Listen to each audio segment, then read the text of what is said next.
우리가 지금 경찰서에 와서 얘기할 수 있는 가장 기본적인 것이 이제 경찰에 대한 신고, 112. 112 신고. 가장 지금 경찰과 국민들이 맞닿아 있는 선이라고 봐야 되겠죠. 112 눌러보셨어요? 저는 태어나서 한 번도 안 눌러본 것 같아요. 아니 몇 번 있었어요. 있으셨어요? 뭐 그러니까 누가 쓰러져 있거나 이거 신고할 때랑 그다음에 길에 큰 돌이 떨어져 있어서 그거 빨리 치워달라고 할 때랑 뭐 그럴 때 전화한 적은 있어요. 저도 얼마 전에 사실 누군가 제 휴대폰 번호를 인터넷에서 검색을 해가지고 네. 당장 내가 어떤 조치를 하지 않으면 누군가를 죽이겠다라고 하는 문자를 받았어요. 근데 이걸 그냥 사소하게 넘길 수가 없는 입장이잖아요, 제 상황에서는. 근데 도무지 누군지도 모르는 상황인데 네. 그대로 캡처해가지고 문자에 112 신고를 했어요. 문자가 문자로 되는구나. 112 신고가 문자가 돼요. 되는구나. 그랬더니 정말 한 5분도 안 돼가지고 제가 살고 있는 지구대 경찰관 저한테 지금 즉시 집 앞으로 가겠습니다라고 전화가 왔었어요. 처리를 해서 찾았더니 약간 이제 조현병 망상이 있는 분이었는데 찾아서 빨리 조치가 되고 그 사람을 가족들이 이제 병원으로 후송하는 데까지 거의 한 20분, 30분이 안 걸렸어요. 저는 이제 최근에 제가 겪은 이야기였고요. 네. 사실 112가 그렇게 굉장히 중요한데도 얼마 전까지는 112 신고를 했는데도 불구하고 제대로 대처하지 못해서 아주 끔찍한 사건들이 발생하기도 했죠. 그 대표적인 것이 여러분들 이제 아마 들으시면 또 분노하실 그 바로 오원춘 사건입니다. 잔혹했던. 네. 수원에서 귀가하던 한 20대 여성이 중국 동포에게 납치돼 살해된 사건입니다. 갑자기 우 씨는 A 씨를 집으로 끌고 들어가 성폭행하려다 반항하는 A 씨를 살해하고 시신을 훼손했습니다. 범인은 40대 오원춘입니다. 그 오원춘 사건은 피해 여성이 퇴근을 하고 집에 가던 중이었었어요. 그래서 집에 거의 다다랐을 때 골목 입구에서 마침 나와 있던 오원춘이 피해자를 발견하고 갑작스럽게 공격을 해서 끌고 자기 집으로 들어갑니다. 그러니까 이제 피해 여성은 너무나 놀라고 충격적이어서 잠깐 오원춘이가 화장실에 간 사이에 이제 방에서 문을 잠그고 신고를 합니다. 그런데 이제 경찰의 대응이 너무 잘못됐던 거예요. 일단은 가장 초동 112 신고를 접수한 경찰관이 어떻게 대응하느냐인데 납치가 돼서 성폭행을 당하고 있다. 지금 위기에 처해 있다라고 하는 얘기를 제대로 확인을 하지 않았던 거예요. 지금 어떤 위기 상황인지에 대해서 판단을 했어야 되는데 싸우는 소리나 누군가 위협하는 소리가 들리지도 않고 전화를 할 정도 되면 그게 위기 상황은 아닌 것 같은데 라고 하는 정말 안일한 대처가 결국 이런 결과를 낳았던 안타까운 사례입니다. 네. 그래서 요거를 제가 일단은 몇 가지 나눠드리고 네. 한번 한 번씩 보시면서 녹취록을 보면 112 경찰입니다. 말씀하세요. 112 경찰입니다. 말씀하세요. 네, 여기 목골놀이터 전에 집인데요. 저 지금 성폭행 당하고 있거든요. 이게 이제 대략 어느 정도의 위치인지는 정확하게는 모르지만 일단 진술을 하고 있는 상태입니다. 또 이제 목골놀이터라고 또 다시 질문을 하고요. 목골놀이터요? 네, 목골놀이터 전에 집인데 어느 집인지 모르겠어요. 지동이요? 네, 동초등학교 좀 지나서 목골놀이터 가는 길쯤으로요. 앞에서 분명히 얘기했던 내용이거든요. 이걸 계속 지금 확인을 하고 이건 답답한 상황이고요. 네. 이런 것은 왜 물어봤는지 저도 이해가 안 가요. 자세한 위치 모르겠어요? 초등학교에서 목골놀이터 가기 전에요. 초등학교에서. 목골놀이터 가기 전이요. 그러니까 본인이 지금 이 피해자는 최선을 다해서 지금 설명하고 있는 거죠. 근데 문제는 이제 위치 조회 한 번만 해볼게요 라고 했는데 위치 조회를 할 수 있는 역량을 동원을 했어야 되는데 계속 이제 그 질문만 하고 있어요. 그 다음 접수자가 누가 그러는 거예요. 이건 더 답답한 상황이죠. 네. 근데 여기 피해자가 아저씨 빨리요 빨리 이러대. 누가 어떻게 알아요?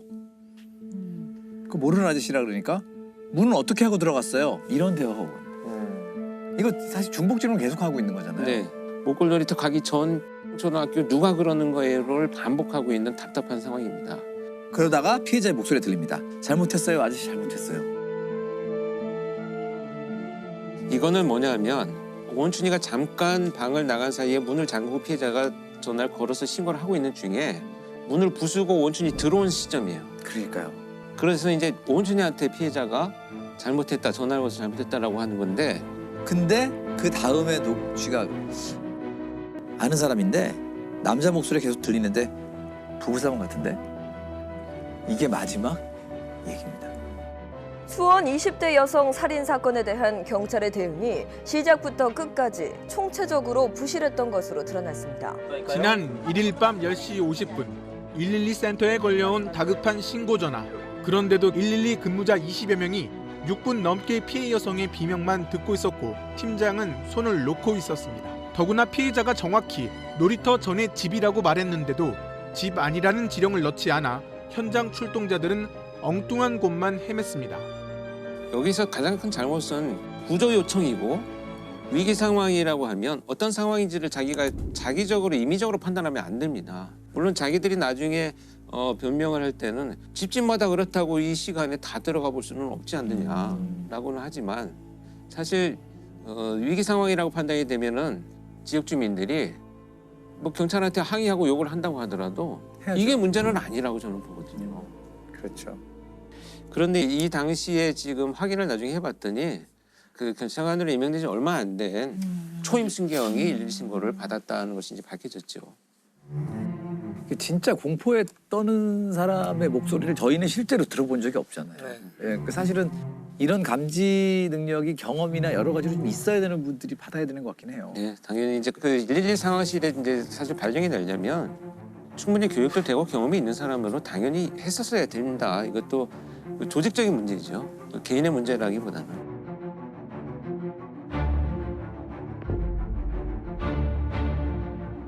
근데 오원춘은 어떻게 잡혔나요?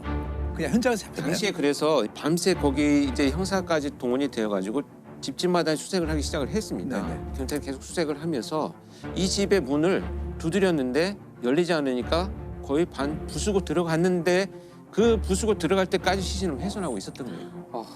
그래서 도망가지도 않고 예, 그 안에서 그냥 자기 집 안에서 그런 상황에서 체포가 된 거죠.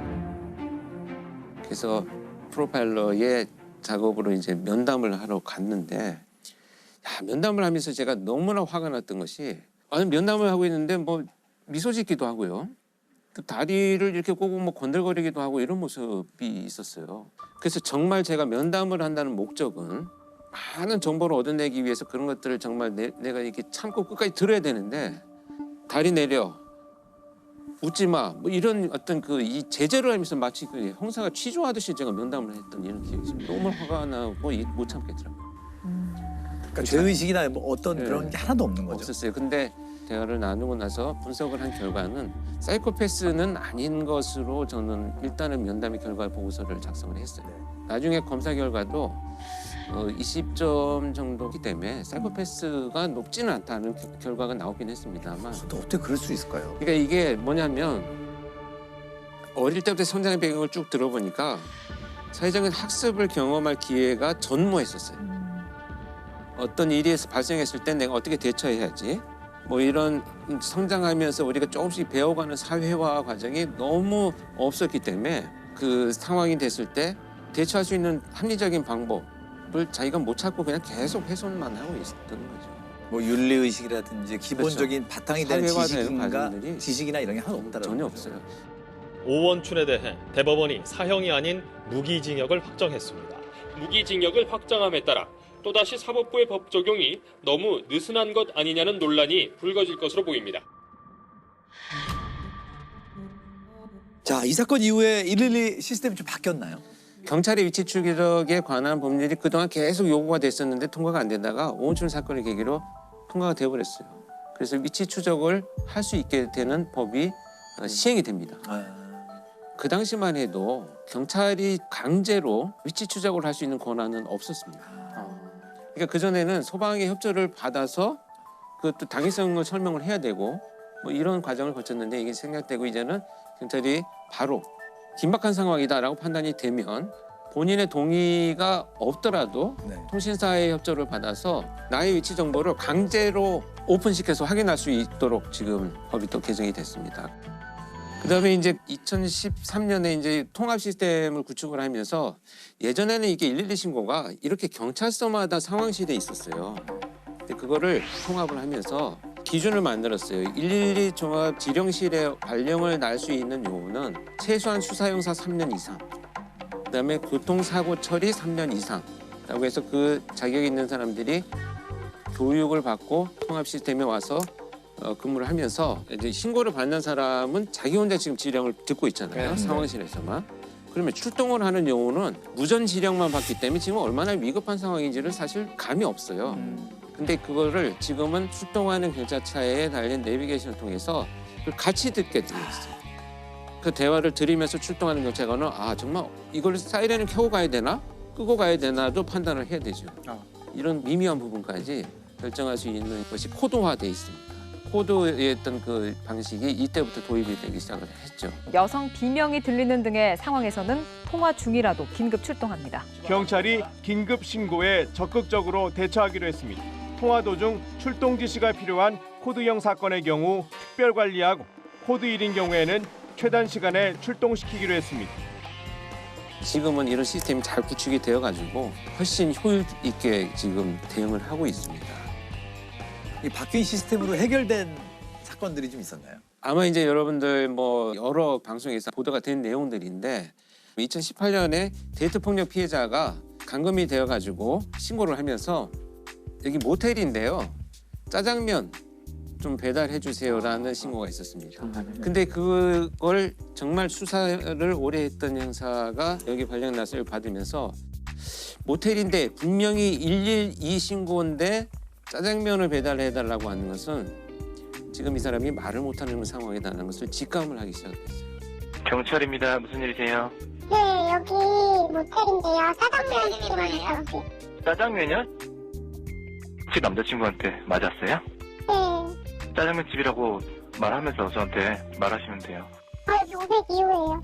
502호 가시고 똑똑똑 두드리면 문 열어주세요. 네. 짜장면 빨리 갖다 드린다고 하세요. 남자친구한테. 차분히 정말 중국집인 것처럼 대화를 나누면서 그 위치를 확인을 해가지고 현장에 출동을 해서 체포가 된 사건이 있었죠. 이 전에 그런 교육이나 이런 사건들이 없었으면은 이거 그냥 장난 전화로 112에 전화해서 짜장면 갖다 달라는 게 장난 전화라고 우리 생각할 수 있잖아. 신고 접수를 받는 분들이 좀 더 섬세해지고.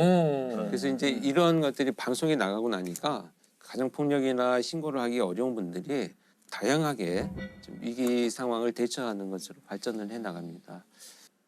아까 되게 저희들이 몰랐던 사실 그 문자로 신고할 수 있다는 건 정말 왜냐면 소리를 못 내고 납치당한다거나 하는 분들은 내비게이션 앱이나 이런 거 보면은 우리 좌표를 이렇게 정확히 찍을 수가 있어요. 그렇죠. 그거를 캡처해서 보내면 되잖아요. 메시지로. 네. 그러면 소리 하나도 없이 신고할 수 있거든요. 그래서 우리 방송이 저는 굉장히 중요하다고 보는 게 저의 아내나 가족들 아이들도 아빠 문자 신고가 돼? 이거를 모르고 있어요. 위기 상황이 된다면 꼭 반드시 말을 해야 되는 건 아니다. 그조차도 안 되는 상황이 있다면 112에 신고를 해놓고요. 그냥 놓아두면 됩니다. 그렇죠. 그러면 위치 추적을 해가지고 경찰이 지금 말도 못하는 상황이구나라는 것을 반드시 확인을 하러 출동을 하니까 일단은 신고를 하는 것이 본인을 보호하는 그냥 첫걸음이 되지 않나.